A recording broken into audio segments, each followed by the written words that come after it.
Sekarang kamu bisa memunculkan pop-up Windows dengan mengklik tombol Home dan kamu bisa melakukan multitasking sambil menonton video analisa pagi tanpa berlangganan YouTube Premium. Hai semuanya, gimana kabar kalian? Semoga selalu dalam keadaan baik. Jadi welcome back again di Andre Kriston Channel dan ini adalah segmen analisa pagi, segmen di mana kita akan mengulas untuk update news dan juga pergerakan dari market, khususnya market dari Bitcoin.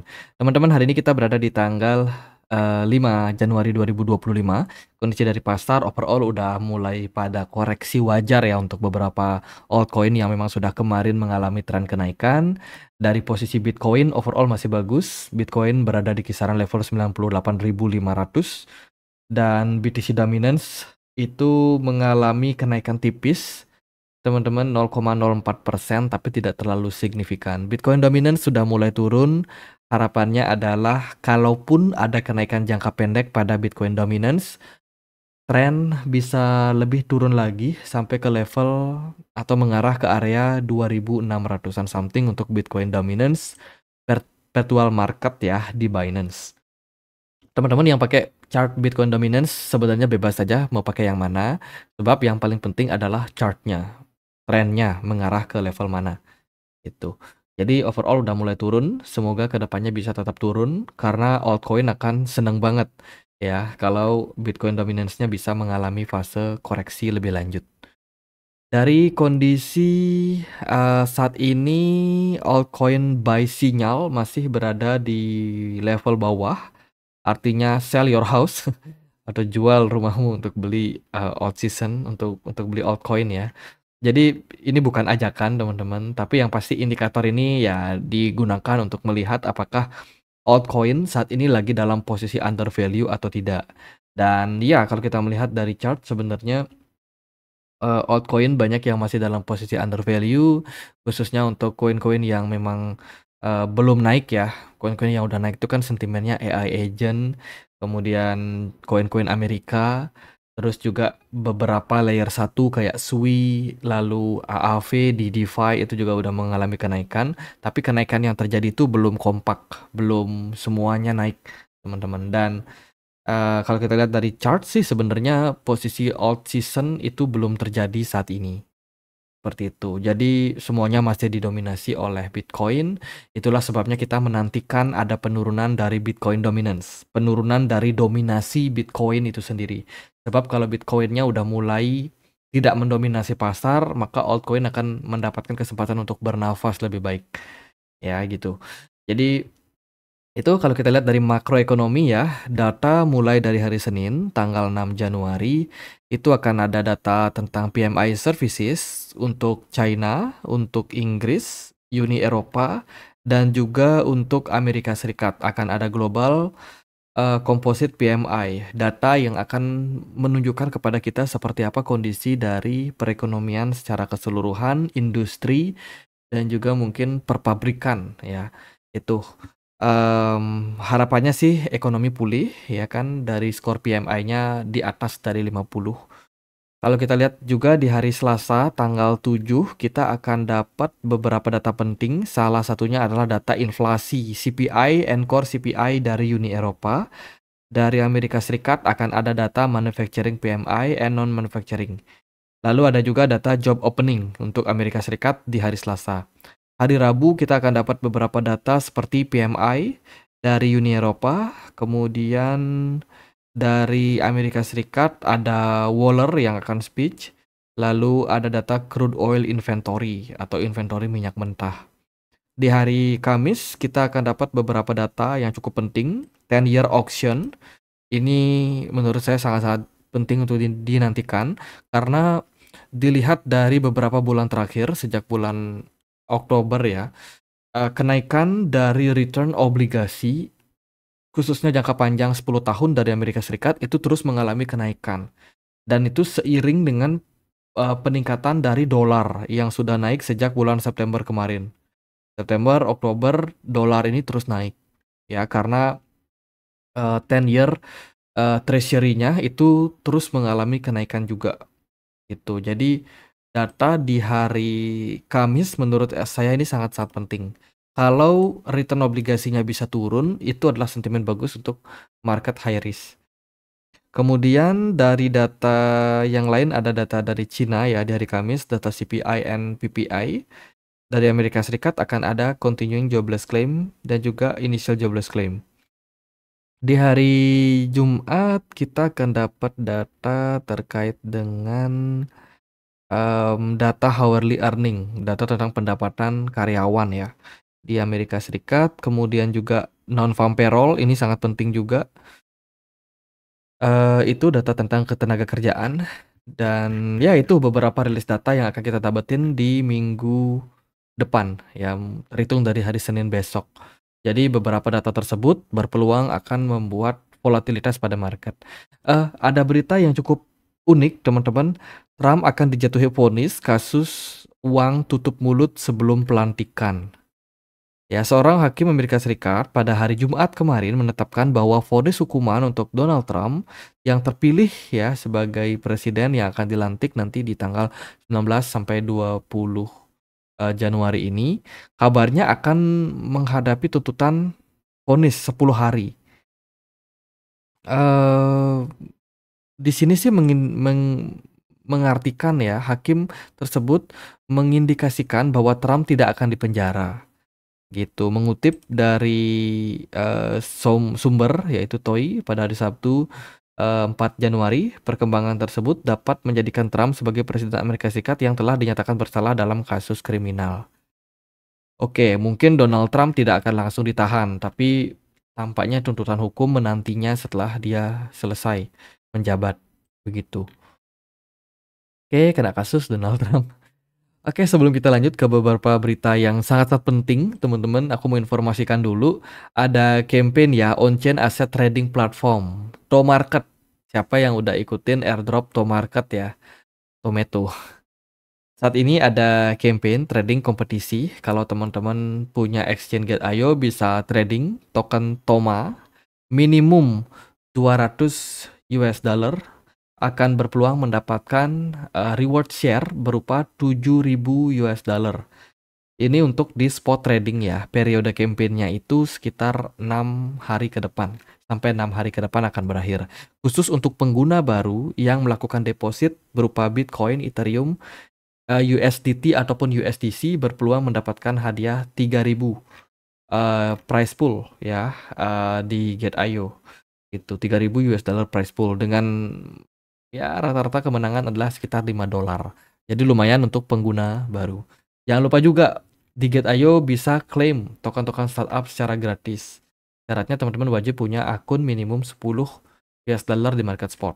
Teman-teman bisa klaim token-token yang baru listing ini dan nanti akan langsung masuk ke wallet kalian. Gitu. Buat yang tertarik, linknya ada di kolom deskripsi video ini untuk registrasi Gate.io. Oke. 2 hari lalu kita di-prank sama outflow yang besar dari BlackRock, iBitShare ya, itu kita kena prank. Ternyata di penutupan data kemarin, itu ada inflow yang lumayan signifikan, datangnya dari BlackRock dan juga Fidelity, yang sebelumnya mendapatkan arus keluar pada US Bitcoin Spot ETF. Ini merupakan sebuah indikasi buyer udah mulai masuk kembali setelah arus keluar yang terjadi 2 hari terakhir. Sentimen yang bagus. Kemudian US Ethereum Spot ETF juga nggak kalah bagus. Ada inflow yang lumayan signifikan pada Ethereum setelah proses outflow yang terjadi selama 2 hari kemarin. Lalu dari berita yang lain ada dari Paul Grewal. Ya, Paul Grewal ini adalah CLO dari Coinbase. Jadi dia kayak petinggi dari Coinbase gitu. Kabarnya dia menemukan sebuah surat. Nah, ini suratnya dari FDIC, di mana di surat tersebut itu dikatakan bahwa akan ada semacam upaya dari regulator dari Amerika Serikat ya untuk tidak menggunakan public blockchain. Jadi di dalam surat ini dijelaskan bahwa FDIC nampaknya akan menjegal perkembangan atau penggunaan kripto khususnya dari project layer 1 yang menyediakan public blockchain untuk layanan transaksi yang bisa didukung oleh banyak institusi perbankan ataupun juga manajer investasi. Itu. Jadi pada intinya adalah jika kita pengen melakukan transaksi nih dengan kripto, ini khusus untuk institusi besar termasuk juga perbankan ya, itu nggak boleh pakai public blockchain. Semua harus dialihkan kepada private blockchain gitu. Karena mungkin dikhawatirkan akan bisa tidak bisa menutupi transaksi-transaksi yang terjadi. Artinya kalau kita menggunakan public blockchain, kemungkinan adanya serangan itu cenderung lebih besar. Kemudian juga data transaksi itu semuanya bisa dilihat sangat-sangat mudah, sangat-sangat transparan seperti itu. Itu nggak dimau, itu tidak dipengenkan, itu tidak diinginkan lah oleh FDIC gitu. Dan menurut laporan dari Paul Grewal sendiri, surat tersebut itu belum dirilis ke publik gitu. Jadi surat ini sebenarnya sudah ditulis ya 3 Januari kemarin, tapi belum dirilis dan nampaknya tidak tahu kapan akan disahkan gitu. Karena ini surat bertanda tangan di 2022 kemarin. Jadi udah 2 tahun lalu ya. Itu surat ini udah 2 tahun lalu tapi baru ditemukan dan sampai hari ini belum dirilis, teman-teman. Masih ditahan gitu. Jadi ada sebuah spekulasi sebenarnya terkait dengan surat tersebut. Jangan-jangan ke depan itu akan menjadi sentimen bagus untuk blockchain private ya, private blockchain. Itu. Tapi ya sampai sekarang itu belum disahkan sama sekali. Kemudian ada MicroStrategy yang kabarnya siap untuk mencari dana lagi. Wah, MicroStrategy menargetkan sekitar 2 miliar US dollar untuk penawaran saham ya. Jadi dia meluncurkan saham baru, mereka menargetkan dapat dana. Tujuannya untuk apa? Ya teman-teman tahu MicroStrategy ujung-ujungnya kalau jual saham pasti beli kripto, beli Bitcoin. Ya, karena memang tujuan awalnya perusahaan ini diciptakan ya pengen dibelikan Bitcoin.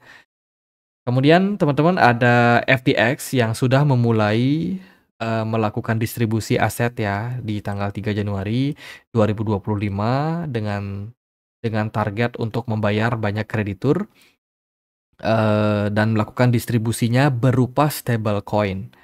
Teman-teman bisa langsung lihat di websitenya claim.ftx.com. Di sini teman-teman yang punya akun FTX, yang dana kalian nyangkut nggak bisa di-withdraw, sekarang teman-teman bisa claim ya, kalian punya aset itu dan akan dibayarkan, ingat, dalam bentuk stablecoin, entah itu USDT, USDC. Nah itu, yang pasti mereka nggak jualan dengan Bitcoin ataupun Ethereum, sehingga meminimalisir potensial FUD untuk Bitcoin dan juga Ethereum tersebut itu. Kemudian dari berita yang lain, US dan juga China mendominasi miner kripto.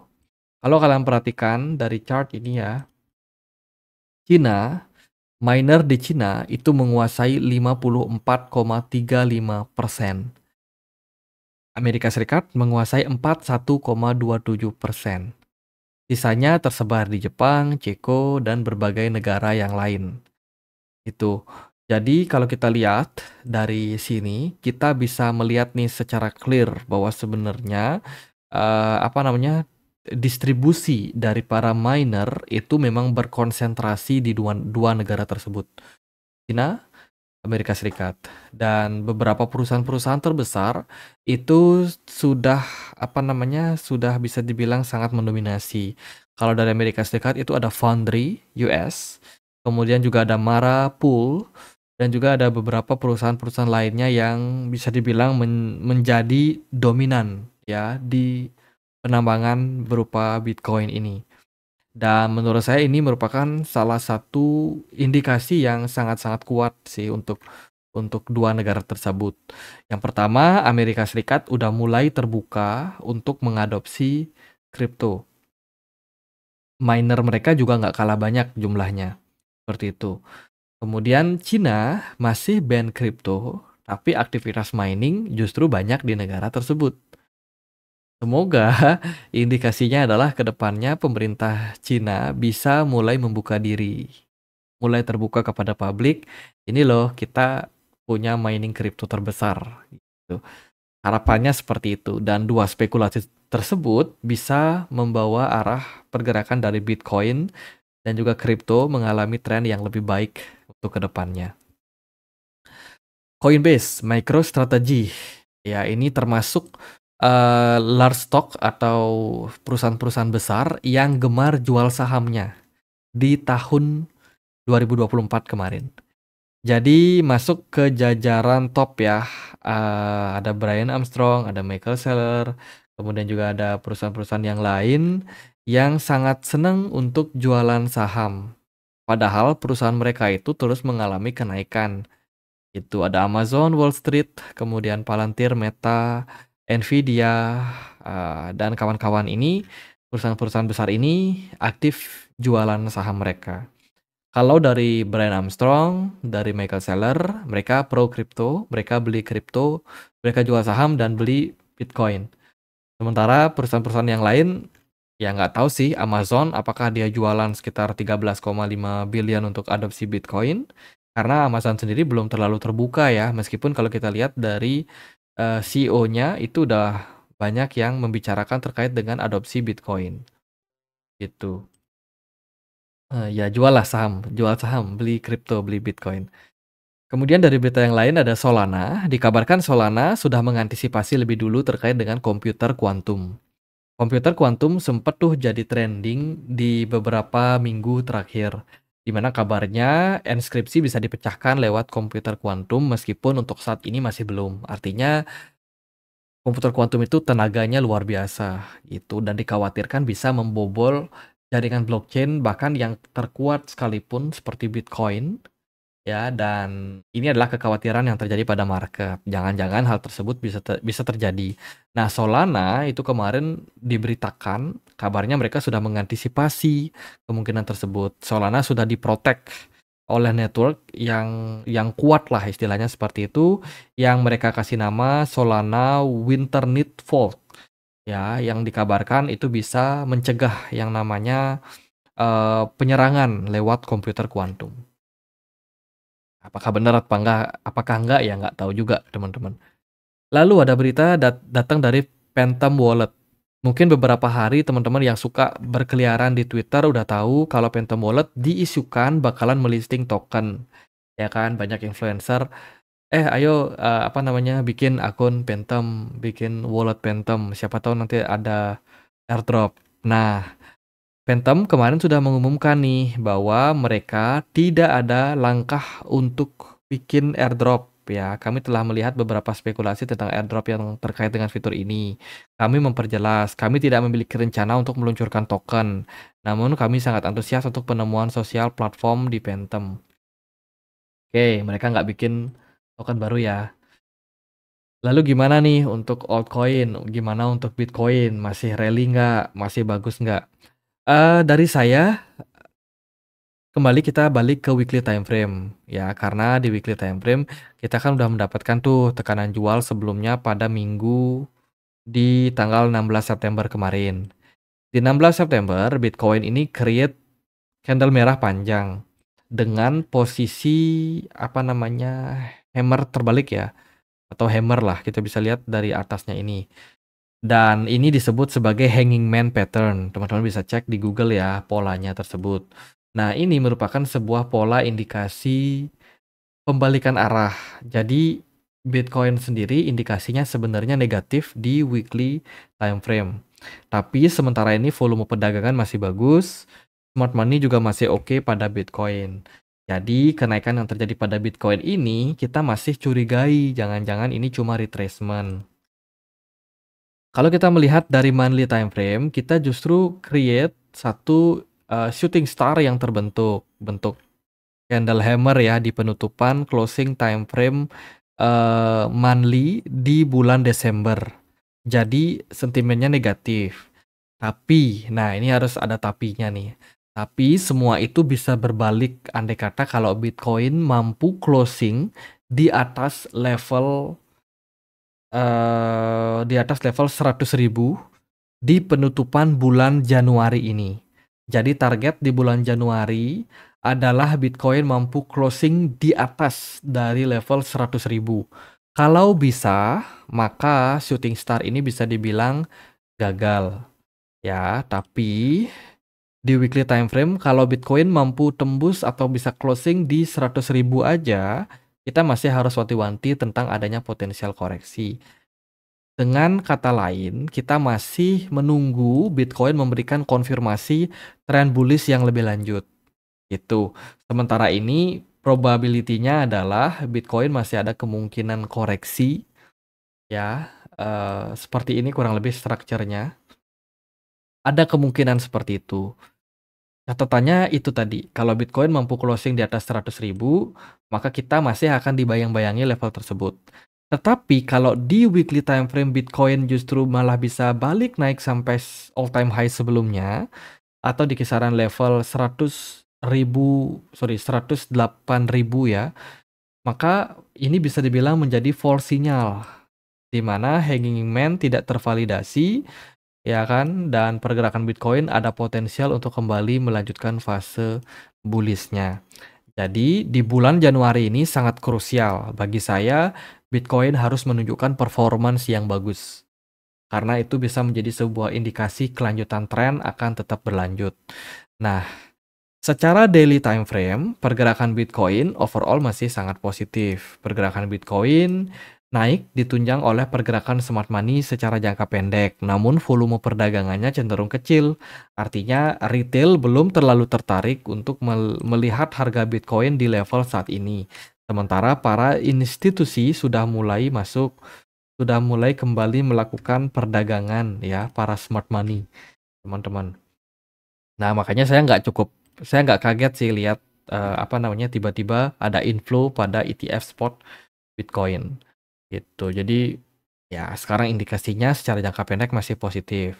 Nah, balik lagi ke pembahasan kita yang kemarin. Kita kemarin sudah bahas Bitcoin ada potensial Adam and Eve pattern dengan target jangka pendek adalah balik ke kisaran level 108.000 US dollar. Itu target terdekat kita untuk Bitcoin. Apakah bisa achieve atau enggak? Ya nggak tahu, teman-teman. Besok hari Senin akan ada closing weekly time frame. Akan sangat-sangat penting untuk kita melihat. Harapannya Bitcoin bisa tembus ke 100.000 hari ini dan dipertahankan sampai closing besok. Harapannya seperti itu. Kalau terwujud, maka itu akan jadi sinyal yang positif banget untuk pasar. Bitcoin dominance overall cukup bagus pergerakannya. Ekspektasi masih adalah kelanjutan tren penurunan. Bitcoin dominance sudah kehilangan banyak smart money dan harapannya terus bisa dilempar ke pasar ya. Jadi Bitcoinnya dilempar masuk dulu ke altcoin sebab altcoin butuh kenaikan nih teman-teman. Gitu. Di beberapa koin yang saya perhatikan, koin-koin lawas kayak Litecoin itu sudah breakout. Cuman dia ada sinyal yang belum terkonfirmasi secara clear.